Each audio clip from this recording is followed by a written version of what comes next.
everyone. Welcome to our sixth webinar of the series. I wanted to just briefly introduce the topic and introduce the presenter and pass the presentation to the presenter.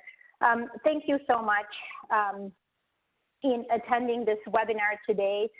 As you know, the COVID-19 pandemic has likely brought many changes to the lives of people with intellectual disabilities, and with its uncertainty, altered daily routines, and social isolation. In these unprecedented times, mental health promotion is important now than ever. With that, I wanted to introduce this webinar that will address the health promotion needs of transition-age adults with developmental disabilities. These health promotion needs are similar to those of other young adults entering college and the workforce, yet a lack of accessible health promotion campaigns for transition-age persons with developmental disabilities exists. Nurses, as champions for health promotion and prevention throughout the lifespan, are uniquely poised to support transition-age adults with developmental disabilities through the transition period and fill in the wide health promotion chasm to promote a positive, healthy transition experience. I also wanted to introduce Dr. Melissa DeRoche. Melissa, I'm sorry if I mispronounced your last name. She's a registered nurse and postdoctoral research fellow at Tufts University. The mission of her program of research is to improve the health, wellness, and quality of life of adults with developmental disabilities by improving developmental disability nursing care. Her current research project examines nurses' attitudes and emotions towards caring for adults with intellectual disabilities in the U.S. As a housekeeping announcement, this webinar is being recorded and it will be archived, and we will share the PowerPoints. You will receive an email once we have this webinar archived, so you will be able to download the PowerPoints. We will hold all the questions for the end. There's about 45 minutes of presentation and then about 10 to 15 minutes of question and answer. All right, Melissa, you ready? Yes, thank you, Dr. Cicerak, for the introduction and for inviting me to speak today. So welcome, everybody. I'm glad that this topic is the topic that we're speaking about this month, because I feel like it is such an urgent need right now for everybody, mental health, regardless of whether or not you're transition aged or you have a disability. All of us are facing mental health challenges as our lives are shifted. So I hope today that some of these concepts will apply both to the people that we serve, our family members with disabilities, as well as ourselves, because that's the thing about mental health promotion, is that it's not specific, so to speak, to many different situations. They're broad concepts that can be applied everywhere. So I am thankful that this is the topic for this month.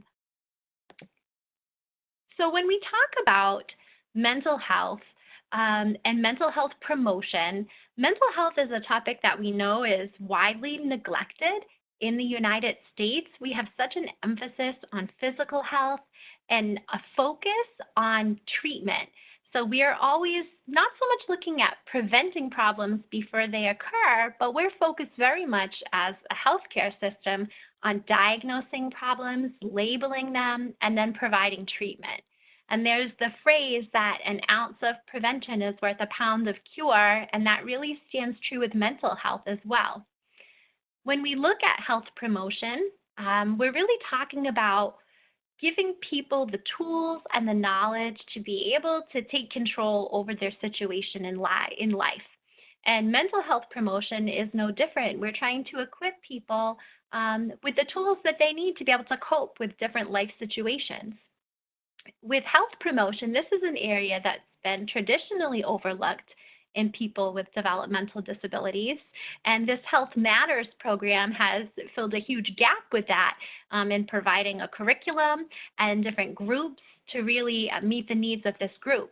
But there aren't all that many programs in general, and when we look at mental health promotion, there is really It's really non-existent. It's really something that we don't see in the research anyway, and we don't see any curriculum or curricula that are publicly available to meet the needs of mental health promotion for people with intellectual and developmental disabilities. Another challenge that we see is that oftentimes people will say, well, you know, people with disabilities, they have plenty of services already. They have behavioral health services in place. Maybe they're getting ABA therapy, or maybe they have a clinician that's working with them. But oftentimes these are to reduce problematic behaviors, and it's very behavior focused. And it's, again, looking at treatment and not looking at the holistic prevention picture. So that's one of the challenges that we face with mental health promotion here in the U.S. And I think it does mirror things that are happening internationally as well. I don't think it's just here.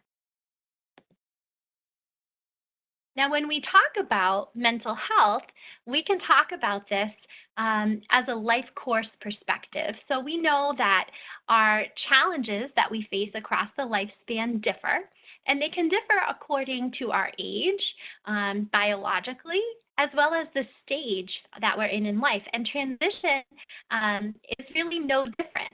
There are transition stresses that are specific to people with disabilities, but then transition itself is a concept, again, that we all face. And so any transition period is going to be stressful and have stress.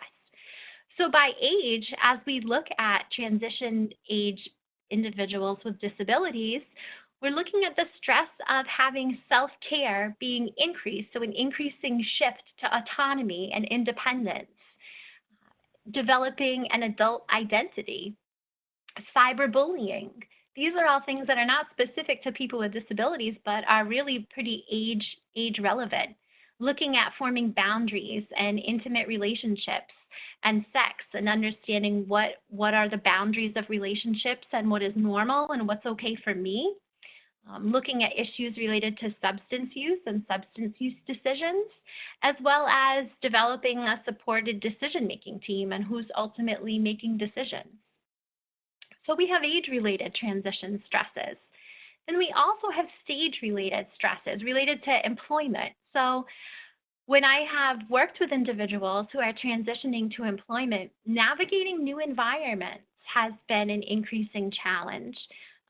People that go in to work at restaurants are understanding what area of the restaurant is safe. I've seen a lot of individuals with burn injuries, not knowing what's hot and what's not, what's a heat lamp, what's a regular light bulb. So the whole new environment where somebody could be very well adapted to the environment that they've been in for years, and now in a new employment environment, things are very different. Along with that, we know there's often a change in familiar supports. So individuals that people have grown up working with or spending time with, maybe we're going from the school setting now over to a day habilitation or a community-based services setting. And that can bring with it a change of supports. In addition, there's the increased role responsibility related to employment. And what does that entail? And all of the regular pressures that we all have as working adults are now also adding to these age-related stresses. And in addition, forming professional relationships. That's a new thing for anybody that enters the workforce. The relationship is different between colleagues. And how do we navigate these relationships? They're not intimate relationships, but they're not just necessarily friendship relationships either. So there's a huge amount of learning, and with that comes stress, and stress isn't always negative. I have to say there's positive stress that helps motivate us, and negative stress that is what we traditionally think of as stress. But nevertheless, all of this together can definitely pose challenges to our mental health. Now, with that being said, right now, altogether as a nation, as a globe, we're facing a time of stress. So in addition to some of these stressors, we're also looking at things like now the stress of unemployment. If you've just had a job, you've just transitioned to employment, now we're looking at high rates of unemployment. And as Dr. Sisorak mentioned, the change in routine that's happening for all of us, the uncertainty that's going on. I mean, look at things like being monitored for whether it's having your temperature checked 3 times a day or even having to have one of the nasal swabs. Looking at, are your familiar support persons becoming ill, and do you have support that is not your usual source of support? So right now, especially, is an unprecedented time of stress. Just even making more important why we need to have mental health promotion that is accessible for people with disabilities.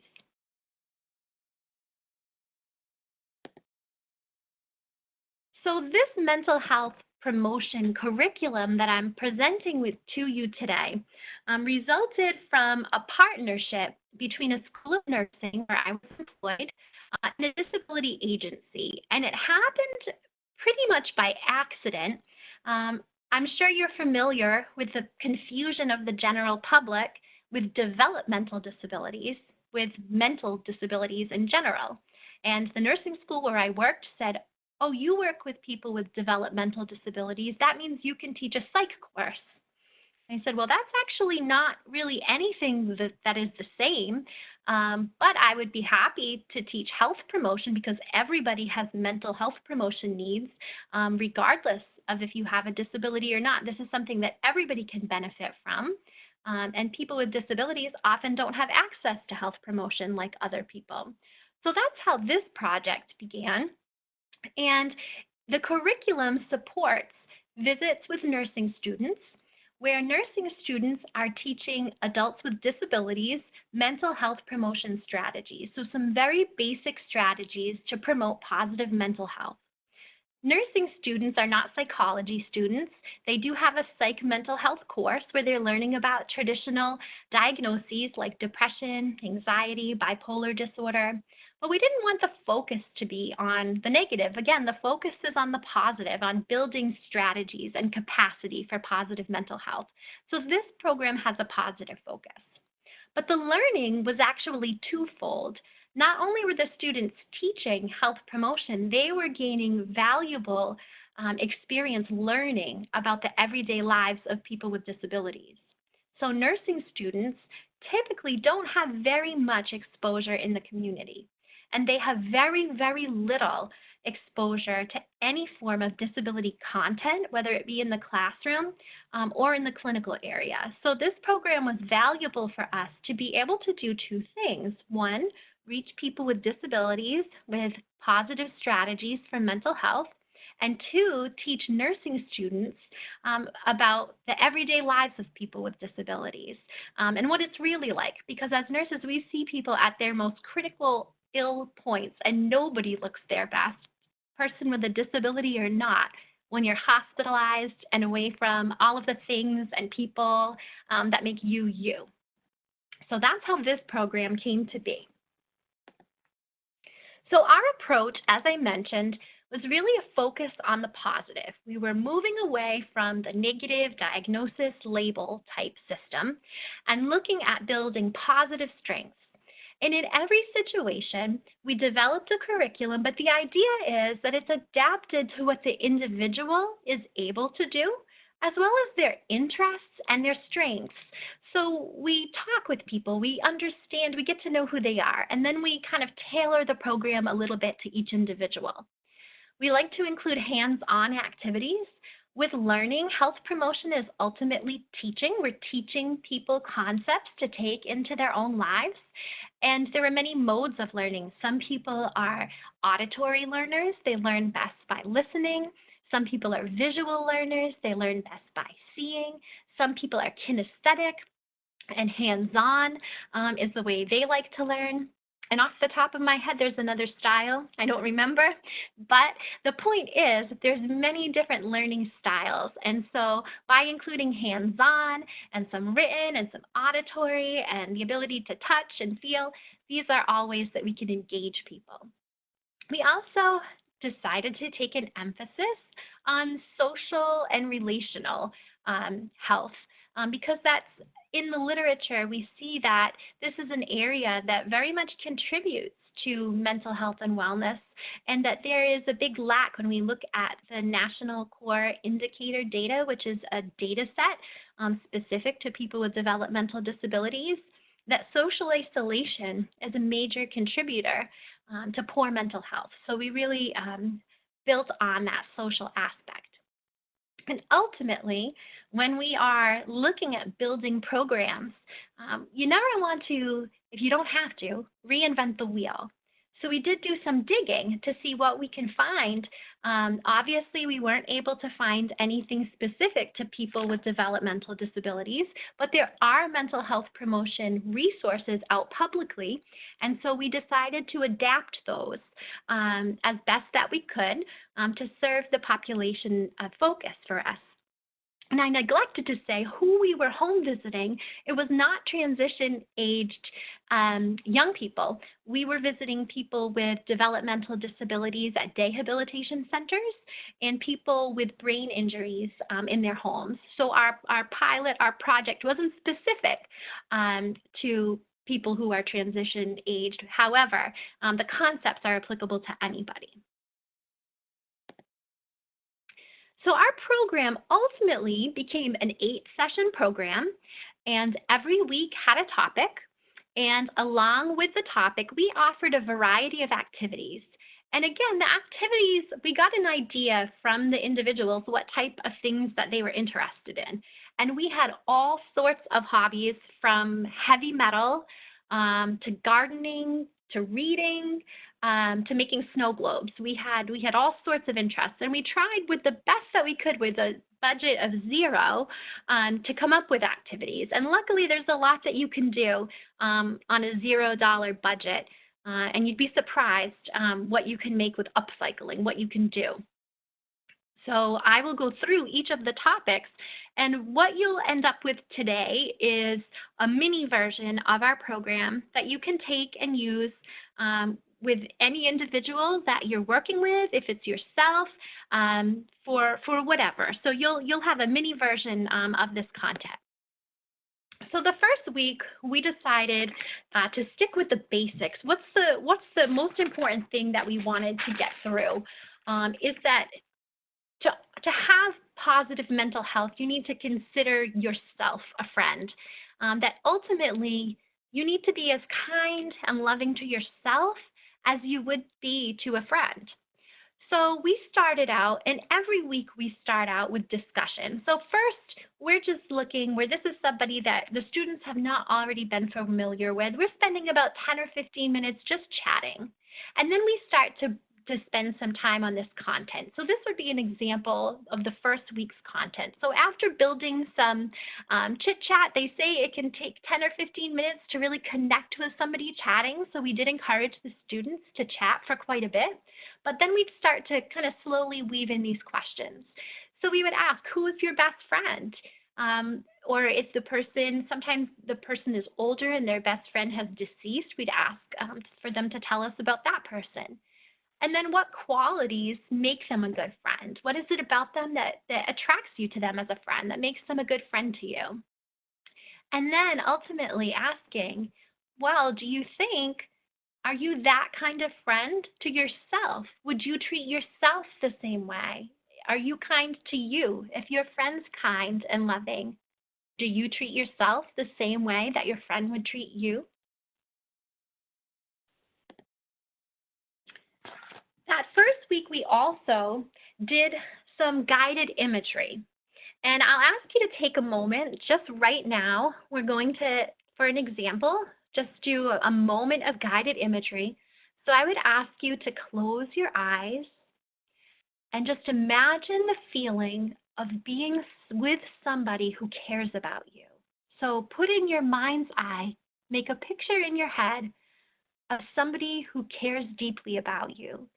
Maybe they are a friend, a parent, a grandparent, and just picture them in your mind and feel the love that they have for you. Feel that love and feel it from your head all the way down to your fingers, in your tummy, all the way down to your toes. And feel that love just like it's a bright light.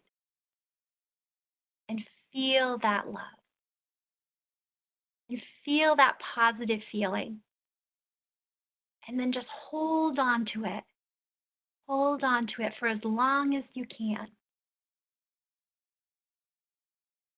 So if your eyes are closed, you can open them up. But that's just the idea of holding on to these positive feelings of love towards yourself. And there's another guided imagery about imagining yourself as a sweet little baby and sending all your love to that baby. And you can encourage the person. You can do this yourself as you're feeling stressed.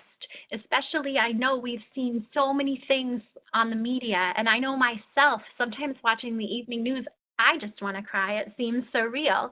But just taking a moment and breathing and picturing that light of, for me, it's a grandparent, but somebody who cares about me, and feeling that feeling and just holding on to it. It can just distract from the moment for sure.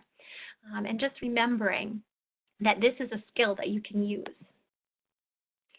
And then because we always like to include an activity, one of the reasons why we include an activity is because there is a positive psychology movement that talks about how important it is that we can get lost in activities and that time just goes by doing something that we enjoy. It's called getting in the flow. And it's really important to us to be able to get lost in time and just kind of break pace with the everyday moment. So we encourage people, the individual that we're working with, what do you love? Do you love to write? I had an individual that we worked with that loved to write song lyrics. So we worked on writing song lyrics about this. Or painting was another favorite. People that may not have very fine motor skills, even dancing or grooving along to a favorite song that makes you feel good about yourself. But really anything that can express this feeling is what we've encouraged for an activity along with this. As well as when somebody is feeling bad, asking. So if you're being a good friend to you right now, what's the best thing to do? If you're going to treat yourself just like you would treat a good friend, what would be the best thing to do? And then as best you can, do it. So that's really week 1 in a nutshell. Week 2 is all about gratitude, which we see quite a bit, I think, in the popular media.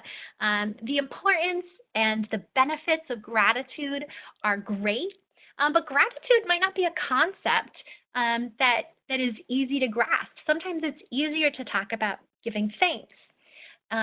But remembering that it's not always necessarily we're saying thank you. It's more than just saying thank you to a person, but really understanding and just being aware of the good things in our life is a simple way to express gratitude, just remembering the good things in life. And it can be easy to overlook things that we can be grateful for, and we are all guilty of that, I'm sure. Life's challenges, again, often get in the way. And we do give an opportunity here to vent, to let out some of those challenges. So what challenges get in the way of the individual feeling thankful? And when we talk about transition to employment, it's perfectly fine to vent about working. I know oftentimes getting the job is the primary challenge that we see. We know that finding employment for people with disabilities can be very challenging, and Project Search definitely is helping with that immensely. But it's almost then you get to the point and you get the job, you feel bad for feeling badly about the challenges after that. So it is to express and to vent and to let out your feelings to a trusted person, to somebody that you're friends with or a family member. So venting those challenges related to work. But then again, what happens in our everyday lives can affect our work lives as well, obviously. So just kind of having time to air out those challenges and what really gets in the way of experiencing the good things in life. So here is an exercise that we do in a couple of different weeks, but it's really about paying attention to the good things in life, even the little things. And we would say most importantly, the little things, because life is really all about the little things. So we ask individuals, what are some things that you're grateful for today? And it can be a little tricky sometimes, especially when you're under quarantine and many of your days are very similar. but we challenge people and we use the 5 senses. And this is great, again, when you're feeling stressed. It really grounds you in the moment, even just to name 5 things. One from your vision sense, one from hearing. But you can even make this more specific by naming things that you are grateful for from each of your 5 senses. So you could say for vision, well, look what I can see. I can see my family member, and I'm very thankful to have my family member here with me today. And what can I hear? Well, I hear birds chirping outside, and I'm thankful with the less traffic noise that we have now that I can hear the birds chirp. And what can I smell at this moment? And at this moment, I honestly don't smell anything. So I'm going to say I'm thankful for the smell of warm banana bread, that I can remember that smell. And you move through the 5 senses. What can I taste? At this moment, I can taste the breath mint I just put in my mouth a minute ago. And touch. I like the feeling of this chair. It's solid beneath me. And it can be challenging, but again, it breaks the everyday moment. It breaks free from life stresses. And of course, it doesn't have to be simple sense things. Some concepts, some individuals are able to engage with the highly conceptual. What are some things that you are grateful for today? And maybe there are things like forgiveness or second chances. Again, it's all highly dependent on who you're working with, and your strategy will differ according, again, to who you're working with. We do also challenge individuals to keep a journal about gratitude and learning curve. For us, at the beginning of the program, we went through and we bought these beautiful bound journals, only to find out that when you have hemiplegia, you can't keep a bound journal like that open. So we had to go through and get some wire-bound journals. So really taking into account an individual's abilities. Obviously, not everybody can write, but even then, that hasn't stopped us, because we've had journal aloud and we've had the students keep a record and just write down what the individuals were saying. And we do give out this calendar, and it's included in the resources. We did not create it. You can see where it came from. I can't read it from here, but it's something to express gratitude for every day. It's just a reminder every day of something that you can think of to express gratitude for. We also advise people that they can write a letter. So somebody that they wouldn't think of, maybe right now are postal carriers. And we see a lot of gratitude being expressed for healthcare providers, certainly nurses, direct care staff, supermarket workers, but just really thinking about somebody who's made an impact in your life, or somebody that doesn't often get thanked, and you can write a letter. At this time, visiting someone who you appreciate can be a little tricky. But visiting doesn't always have to be physically. It can be a telephone call or a Skype call. And you can share, if you wrote a letter, you can share what that says. Saying thank you, again, to those everyday individuals, or somebody that's made an impact on your life. And then here is one that I like quite a bit, especially for right now: take a gratitude walk. And if you're physically not able to walk, even just being outside in your neighborhood and just looking down the street and being thankful for the different aspects of your neighborhood, the different people that live there, and just sending warm wishes. Even if you're not speaking with them, just feeling those feelings, they ultimately change the brain. So it's not just about things that we're doing in the moment because they feel good, but when we build these habits into our everyday life, they change our response, and they change the way that we engage with the world on a regular basis. So what we do in the short term changes us in the long term. So gratitude is our second session. Our third session is about living with meaning. And meaning as the individual defines it, not as somebody else defines it for the individual.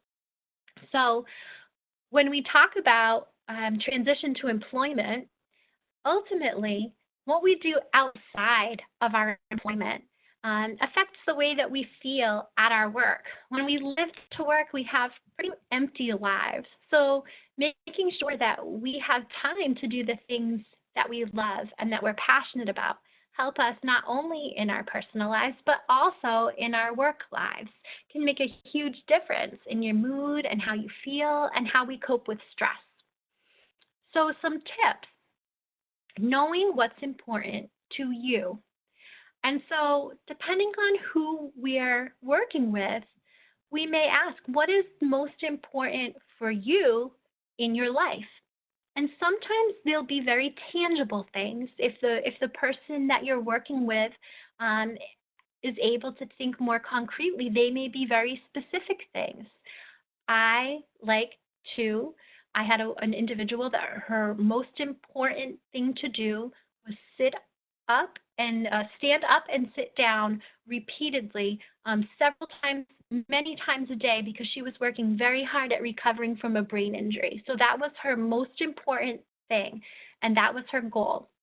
We have others who have more abstract goals, like being an honest person or living with integrity or caring. Others fell somewhere along the middle, that being with family was very important, or doing something to help others was very important. So however the person defines it, but helping them to recognize what's the most important thing for you that makes you happy and gives your life meaning.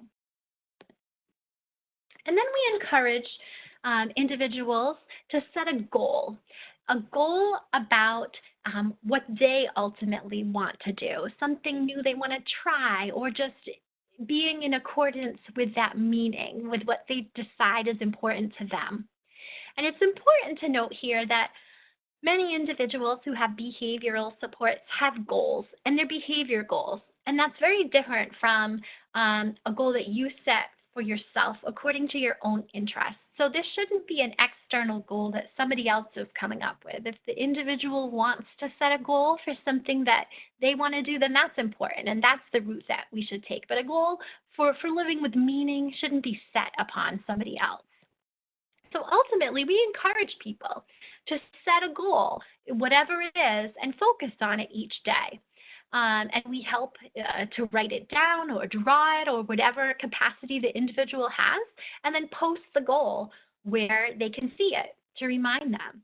And we work with them each week when we come. How are you doing on your goal? Can we help you at all with your goal? Have you been working on your goal? And so we just continue that along with their gratitude challenge. How have you been doing with your gratitude calendar? Have you been keeping up with that? So maintaining some sustainability from week to week. Then we encourage people as well, as we live with meaning, to remember that life is lived in the moment. So we can take time, just like with the 5 senses exercise, to remember to live in the moment. So it can be very easy for our minds to wander. We know how easy it can be to wander off, especially when we're at work and we're faced with work stresses and we're trying to figure out maybe if something's appropriate or not, how should I respond to this, as well as during COVID-19 and all of the different questions that come into our minds and what-if scenarios. But if we can take time when we're eating to focus and slow down on how our food tastes, when we're outside, really engaging with weather and nature, when we're resting, feeling the warmth, again, just taking time to slow down and be in the current moment. We can talk about moments as well that you enjoy. So we can be in the current moment. We can also very happily reminisce. And reminiscence is a strategy that didn't end up with its own section in this curriculum, but I think in the future, dwelling on happy memories from the past and cataloging some favorite moments to revisit is important. And that's part of what gives life meaning. It's not just flying through it and getting through it, but really savoring each moment as it comes and as it passes. So as we just briefly mentioned nature, the next topic that we introduced is to spend time with Mother Nature. The research shows overwhelmingly how nature is calming to people of all ages and backgrounds. Nature is one of those universal stress relievers.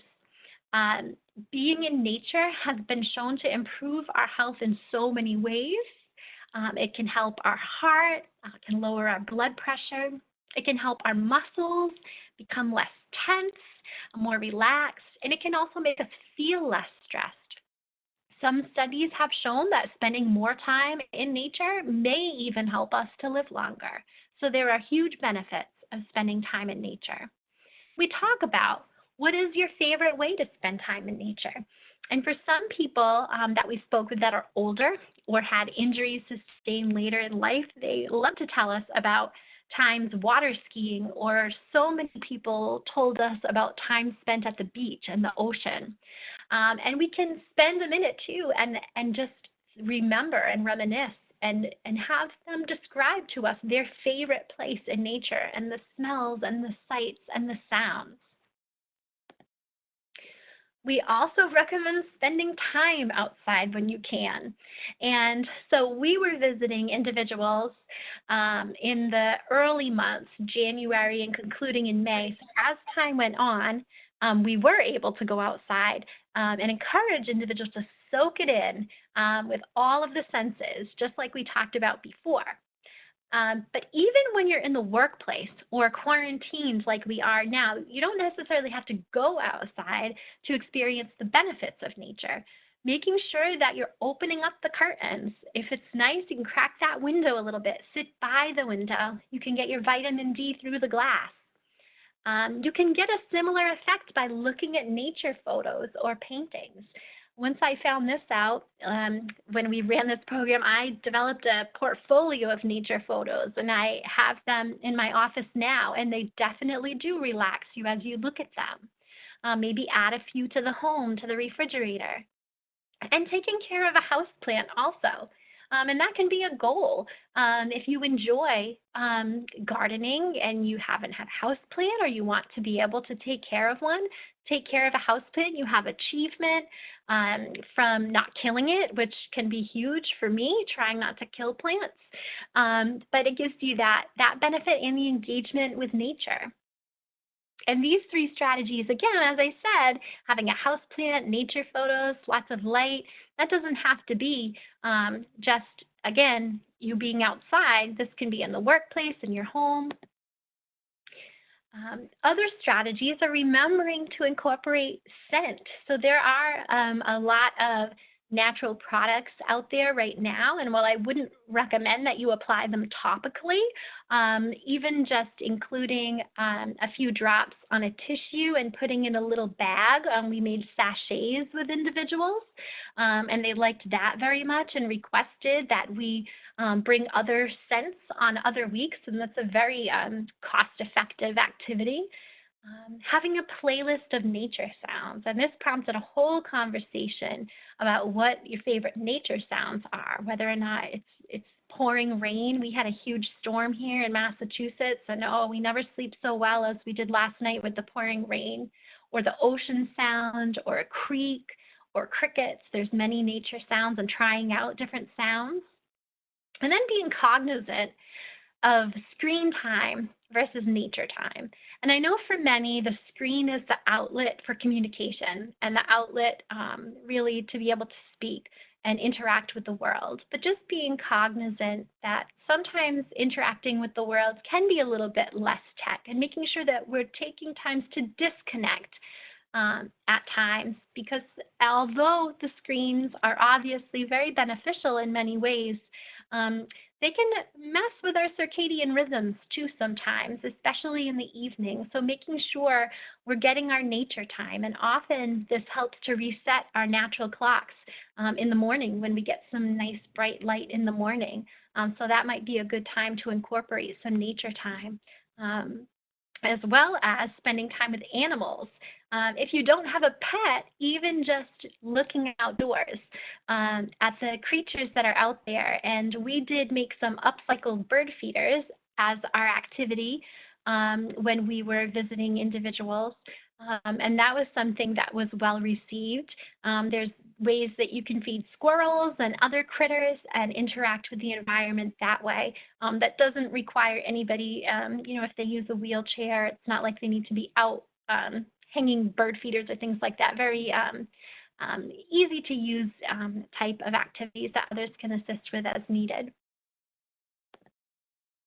So our next module, our next topic is about connecting with others, and really the importance that it is to connect with others. It's part of our mental health. We're not meant to be completely alone, and understanding that it's important that people get you, that you're interacting. Connecting with others helps us to reduce stress, and it helps to boost our well-being. And right now, as we're all so isolated and quarantined, that's more important than ever. Good relationships are protective against mental health problems. So really being consistent about making sure people have the opportunity to connect with their loved ones. Again, it can be very challenging, but very important. So we ask, in terms of others, we asked about a best friend in the first week. Now we really get at, well, tell me about all of the different people that are important to you in your life. And we call it a pit crew. And we use the analogy of a race car. Have you ever seen a race car driver who's circling around the track, that race car, and all of a sudden they stop and the whole team, that pit crew, gets out and they're switching a tire as fast as they possibly can, and in like 30 seconds or less, that race car is off.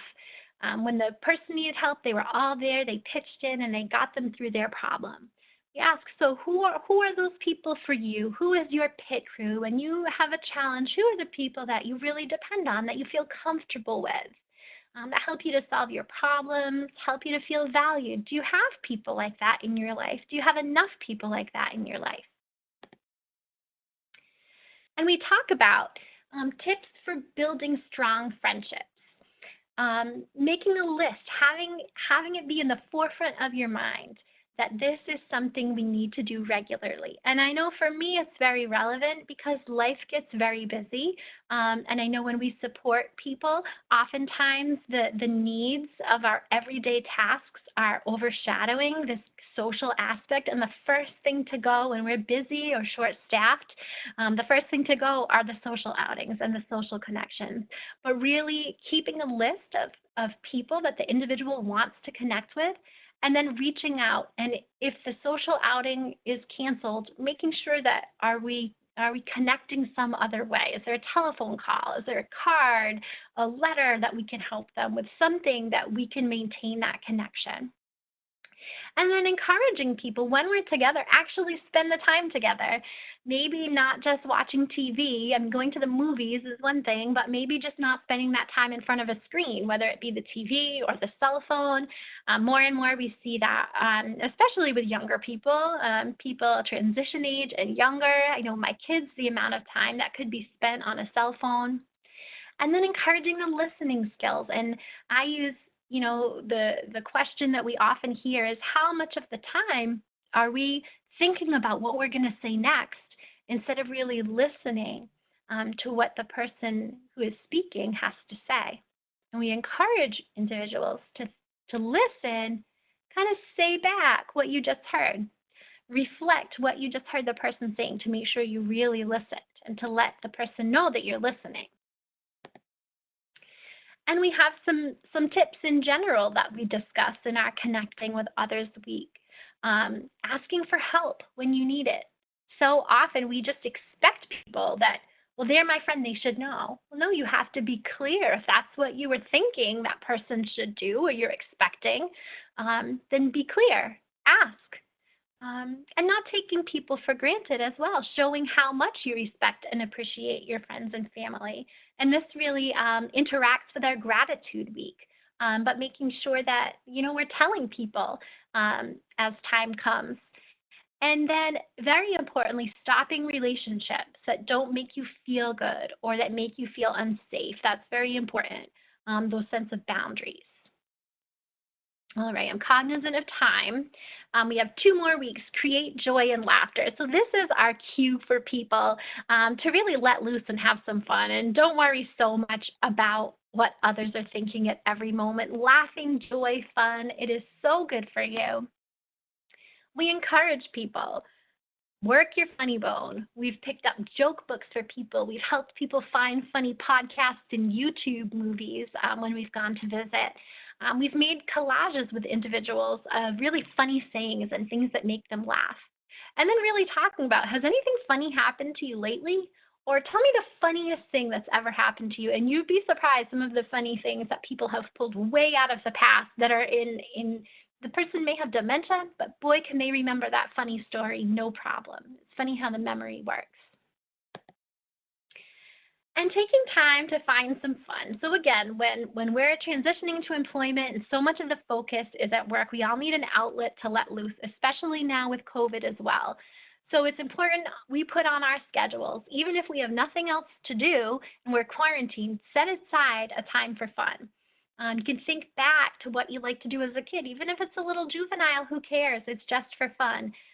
Let loose a little bit some of those age-related demands and images in your mind, and just allow an individual to cut loose, maybe just like they did when they were younger. And music as well, feeling music that brings you back in time to a great time or current time, whatever makes you feel good. We encourage people, and this is applicable to employment as well, as share the joy. You can, at work, talk to people. You can tell them about a funny moment. You can tell a joke. So allowing, life is serious, and keeping that balance between being so serious, but also remembering to enjoy your life. And let it out. When you're feeling good, feel good. Throw your whole self into it. It's okay. So our last topic that we focus on is helping others, the pay it forward idea, that helping others helps us. And people who often help others feel less depression, they feel calmer, fewer pains, they may live longer. The benefits are huge. So we talk about how helping doesn't have to be like a big campaign or a big, huge thing. Just those small acts of kindness, calling somebody, even smiling at as many people as you can in a day, holding the elevator door. And then the idea is that you can change up those acts of kindness so that it doesn't feel like the same old every day. Really kind of having a little spontaneity in your life and changing up your kindness helps so it's not ho-hum anymore. Remembering also that you don't have to help everybody. When somebody asks you a favor, just because you're planning on helping others doesn't mean you have to say yes. Consider week 1. What would a friend to me do? If I was being a friend to myself, would I say yes? Is this okay? Some ideas that we've included: making get well cards for Children's Hospital. We've made bookmarks to donate to local library. Holding up a sign in traffic that encourages people. Writing something on a restaurant bill. Slipping something in somebody's coat or bag. We've done that with familiar and favorite support staff. There's many ideas, and if you look on the internet, there's many more ideas. Our last and final week, we go over everything that we've talked about. So I won't read through all the slides, but I'll go through them slowly. Being a good friend to yourself. Again, we hit the main point there. Our last week is our big conversation week, talking about enjoying nature. Again, gratitude, what you're thankful for. Living with meaning. Creating joy and fun. And helping others as well.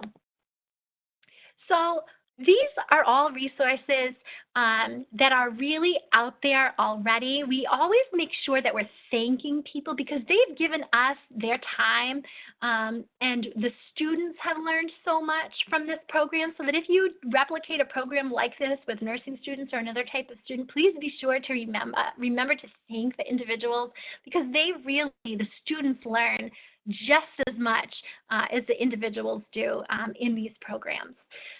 Again, all of the resources here are available publicly. We didn't create any of this information. This is all publicly available, so please do feel free to adapt anything as you'd like. But these resources and these slides will now be yours to use as you wish.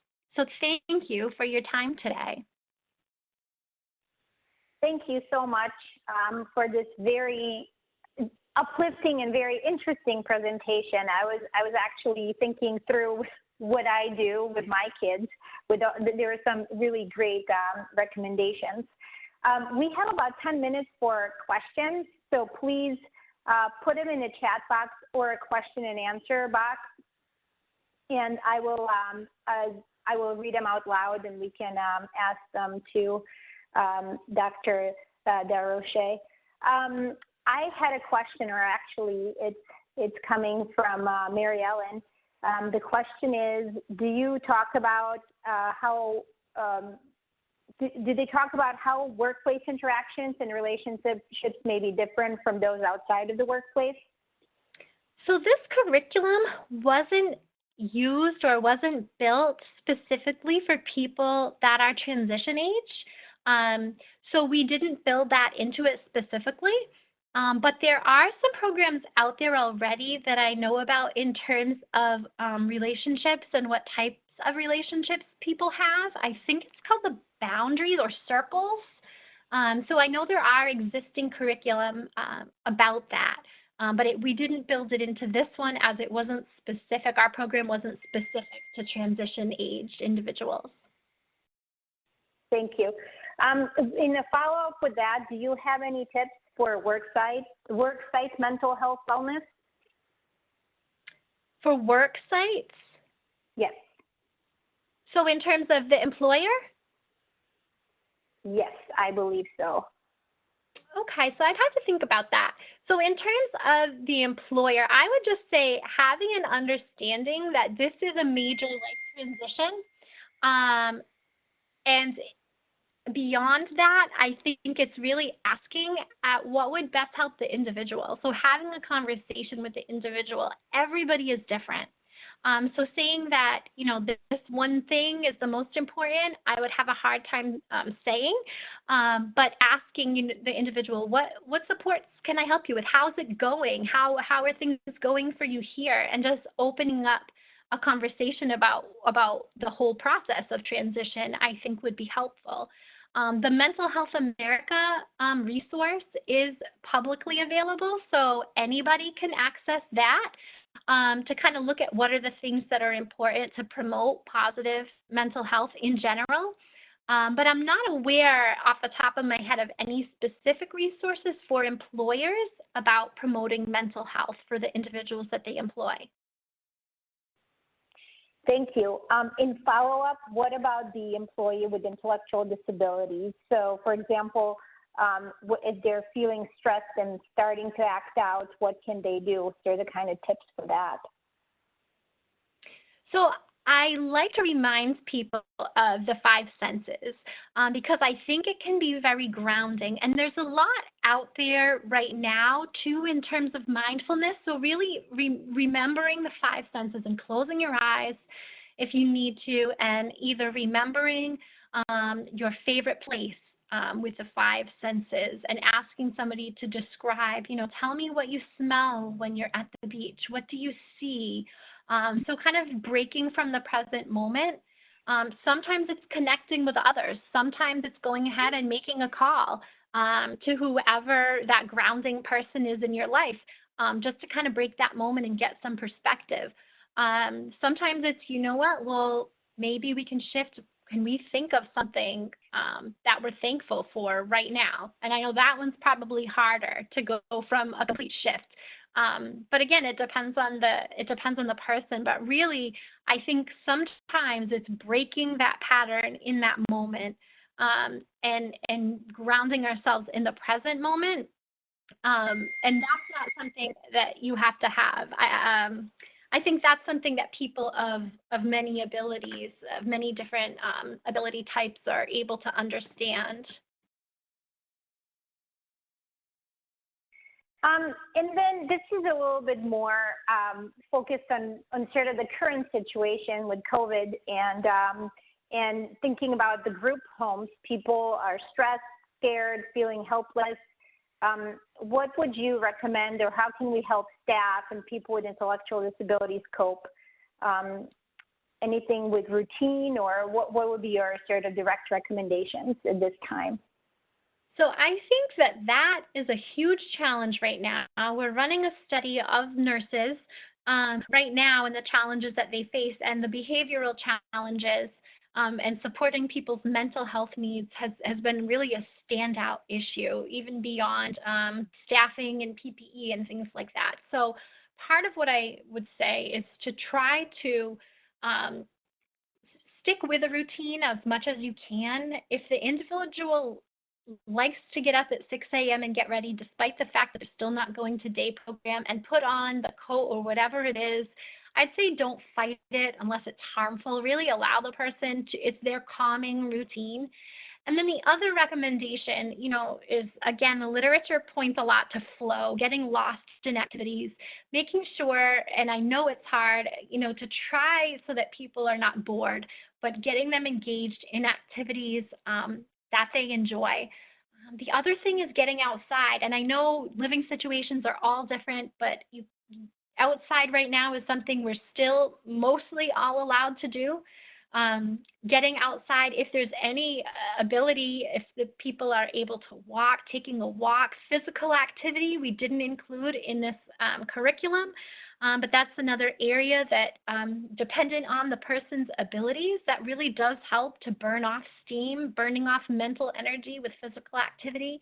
So I think, promoting activities, connection, routine, physical activity, I think these things will all help. But again, very challenging problem that many people are facing now. Thank you so much. Please let us know if you have any other questions. We have a few more minutes left in the webinar. And while I have you, or while you're typing your questions, I also wanted to make another announcement that next Tuesday, April 21st at 1 p.m. Central Time, Dr. Daroche will be talking about COVID-19, Know Your Rights and Prepare. I will send a direct link. I will put it in the chat box here if you have interest in registering for that webinar. Do you have any other parting words or lessons learned, or a message for the attendees today, Melissa? It's been really interesting. I would just say that lower your expectations for yourself, for the work you're doing, for the individuals. People say, oh, look at all the time that we have now. We can clean out all the cabinets in the homes and we can do this and that. No, lower your expectations. We're all just trying to do the best that we can. So we say be a friend to yourself right now. Be a friend to the people that you serve. And that's probably how I would close. Thank you so much. All right, we will stick around for a couple more minutes. For those of you who are still with us, thank you so much. If you have any questions, put them in the chat box. Hopefully we will be spending another hour next Tuesday together. And stay safe and healthy, and let us know if we can support you in any way. And thank you so much, Melissa. It's been really a pleasure listening to your projects and your study. Thank you. If you don't mind, can we just stick around for a few minutes to see if there are any questions? Certainly. Yes. Yeah, thanks. Yes, Kim, I will be sending slides, and we have recorded this presentation, so we will make it all available. So we will send a follow-up email, and you will know when those slides are up and the recording is up. Thank you. We're getting a lot of thank yous. I don't think you can see them, Melissa, but people really have enjoyed the presentation. So in the chat box, people are saying thank you. Thank you, everybody, for coming to listen. All right. I actually was getting relaxed as I was listening to it. It's one of those things you push off for yourself, but it's so important because taking a little time to invest in self-care pays off in your whole life. I agree, absolutely. All right, I don't think there are any other questions. So thank you again, and I'll be chatting with you shortly, right? Yes, Next week. Next week. Thank you very much. Thanks, I really appreciate it. Thank you. Bye-bye. Bye.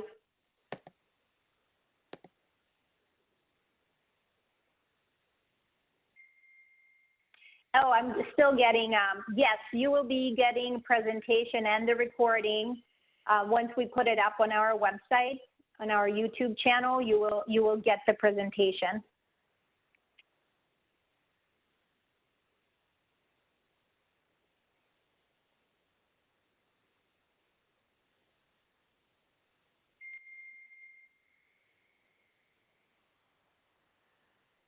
All right, thanks everyone. I will sign off.